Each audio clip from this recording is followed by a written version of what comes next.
Dr. Lamar Goree is Superintendent, Caddo Parish Schools. Doc, how you been? It's been a long time. You're doing well, and the family is good, I hope? I tell you, we're all doing well, enjoying our time together in the house, and we're actually really enjoying each other. So I guess we're at that age, so we're having a good time now. A couple of seconds ago, Erin said, okay, back to school Monday. My eyes, I said, wait a second, what on earth are you talking about? She says, well, virtual school. This is the end of spring break tomorrow, right? Quite the undertaking, Right. I would think. Give us details. Right. I cannot begin to compliment my academic team for the work they have done to build our virtual platform. And in all fairness, we did start this work earlier in the school year and started to work really a lot around as we move forward and deal with different situations in life. We needed to be able to provide this to students. But we've really hunkered down the last few weeks and have built a very impressive platform.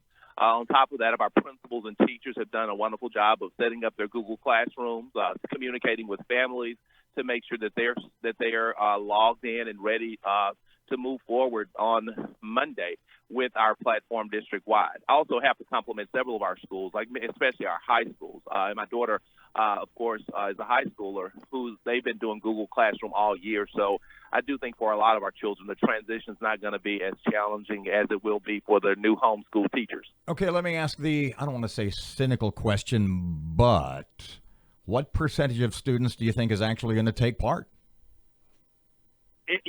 That's really hard to gauge because we're in such new, uncharted territory. But I will tell you this. I do know that our teachers are spending a lot of extra time, even this week, communicating with families to try and make sure that everyone is signed up, trying to make sure where their level of comfort is just not there. We are providing some of those paper packets so the children are continuing to learn new information and keeping up with the curriculum as we move through this uncharted territory. That was going to be kind of Robert, I don't really want to put a number on it, but I hope it's a good turnout. But I would imagine that you are sending out daily emails, daily messaging. This is coming. Are you ready? Let's all get ready to go. 5 days, 4 days, 3 days, etc., right? I would say it's more personal communication so than emails. A lot of telephone calls are happening now. There are emails happening as well. But we are preparing for the kickoff. As you know, we did surveys last week so that we could assess our technology needs, and we're preparing Monday to where there is a need. We're going to start distributing Chromebooks so that students do have the technology. But even though we do have quite a bit of technology to pass out, we were very impressed with the amount of technology that already exists in our community. And I'll tell you, the package that we're designing and the platform that we've set up, you could actually do it from an iPhone. But of course, we're looking to create a more comfortable setting where possible. But there are several kids who want to just roll with their iPhone. I saw a little bit of a furor on social media that some students have already gotten those Chromebooks. Their schools have already issued them, and they've already got them.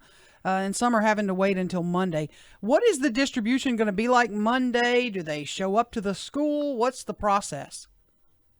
So the school is communicating what their process would be with their students. And I'll give you an example of the school where they had already passed out their Chromebooks is Magnet High. But Magnet High for the whole school year has been a very heavy user of Google Classroom. So they had already done all of the assessments and knew all of their academic needs and knew who needed what. So they rolled on that even before the day we got out that Friday. And that's huge compliments to Michael Ellsworth Fritz and his staff at Magnet High. Some schools just were not in that position. So the thought around when and how we pass things out may be a little different. The one thing that you really can never do in Caddo is put all 58 schools in one box because they're all so uniquely different. But at the end of the day, please, community, know that equity is of utmost importance, as it always has been. And we will make sure that every child gets what they need to continue to learn and be successful in these times. What are you doing about the graduation? We need the community too just to bear with us because this is uncharted territory. What are you doing about the graduation dates? Dr. Goree, what are you doing about the graduation dates at this point? We have no clue. I was told to a group of principals recently, I'm just trying to live day to day. I don't know what tomorrow holds. I don't know what Easter holds. I don't know what May 1st holds. So it would be very, the one thing that I can promise our seniors is that whenever we're clear, we do promise that it's postponed. It's not a cancel. So those programs will come, but we cannot begin to put a time on those. I would imagine at some point that your summer school is probably as iffy as it can get, but you're probably even a little concerned right now about this fall, huh? Well, I'm concerned. Today, I'm really not concerned about the fall. I'm concerned about how do I get children on an online platform and get them comfortable and get them learning. That's what my major concerns are. Now, are those things on our Zoom cabinet calendar? Absolutely. But we won't make any decisions about summer school or graduation or, prom, any of those type programs to this week. I do think we have to wait to first see how we can flatten the curve so that we can gauge when will we be able to assemble on campus again.